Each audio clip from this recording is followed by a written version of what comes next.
please welcome to the show Dr. Cheryl P. Williamson. Hello. Hello, Portia. It is great to have you. It is my joy to be here. Thank you. I enjoy your content on social media. You always have so many just gems and words of advice, but also strategies. Yes. And that's why we wanted you here today.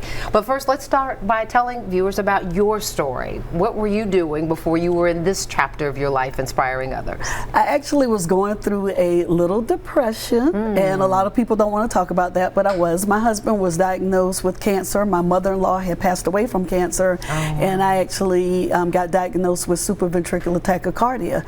And I realized that I had to do something if I wanted to get out of that place. So I began speaking affirmations to myself.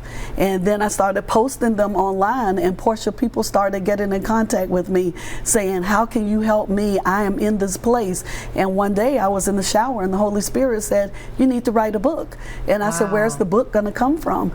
And I heard the voice say, go on social media, pull off everything I've given you the past 18 months, and that's your book. And post it, and publish it. And that's exactly what I did. Wow. That is exactly what I did. So I produced Affirm, 365 Positive Thoughts and Actions to Start Your Day. The book has sold now over 33,000 copies. Congratulations. Yes. That is awesome. And it just took off from there. People started reaching me, asking me questions about what do I do?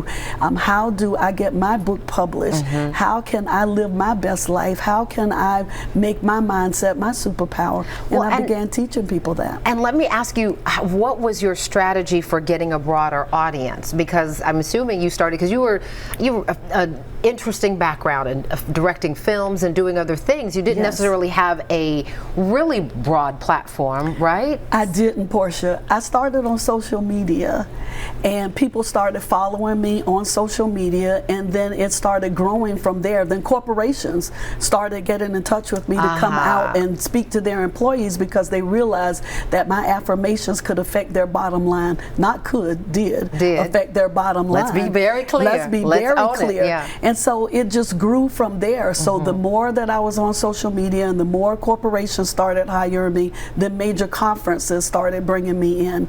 And one thing went to another, and I published another 17 books. Wow. And stage plays came into play. Let's talk, I just want to put this in context, because I think sometimes people think, oh, it just happened overnight. No. This has been over years. When was the bout with depression and all of the health issues that you and your loved ones were dealing with? So the bout with depression was 8 years ago. And it took me a while to overcome that. It was about 1.5 years of depression. So during that time, that's when I started on social media. From the book, I went from the book to the stage play, which is Soul Purpose. Wow. And from Soul Purpose, I went into film. Wow. And from film, then I started teaching other people how to take their stories and turn them into books. It was not an easy road, Portia, but I realized that it was doable if I stayed focused and if I took my time in scaling the business and not try to do and that's what I wanted to ask you, that scaling the business, because these are all things that were new to you. Absolutely. Before you could teach others, you had to learn. So how did you learn to level up yourself? I actually got as much free help as I could from the Small Business Administration, and then I made sure that I'm always in partnership with people who are 10 times smarter than I am and also are already doing this business. And have the resources, absolutely, right? The collaborative piece is absolutely key. And so that's what made me successful, is that I'm always open to learning. I listen instead of speaking, and that is what placed me in position to have my businesses scale at this level. I always seek advice from people who are already doing it. And one of the things I love to ask successful women like yourself, give me an example of a push through moment where things got really tough, even at the almost before the height of success, right? And let me not say that because you're not at the height. You are still moving and shaking. But give me an example of a tough spot that you had to get out of, and how did you do it? Well, my very first anthology, I promised my husband that I would not take the resources out of the house to produce the book. So I had to do some thinking, how could I produce this book without taking the resources out of the house? So I actually contacted a friend who I wanted to take part in the anthology, and I said, I don't have all the answers, but if you trust me, we can do this project together. I need you to invest.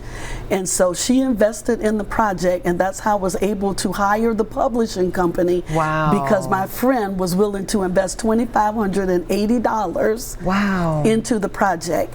And Portia, by her believing in me, that pushed me to know that I could do this. And after I got her to sign on, then 19 other women signed on to be a part of my very first anthology, which had 20 women in it. Wow. And that is what catapulted my business from a book perspective. So it seems like the lesson there was just learning to be willing to ask for help. Yes. Not letting the pride get in the way, being committed to, okay, we're not taking money out of the house pot. Absolutely. We're going to find another pot and build it. Absolutely. And it's in that ask. And I know a lot of times as entrepreneurs, we're scared to ask right. people for help because we don't want people to know that we don't know the answers. Mm-hmm. But if we don't ask, then we don't get solutions to our companies or get invited into rooms that we right. don't know about if we don't ask. Wow, great. So many lessons already. I love it. All right.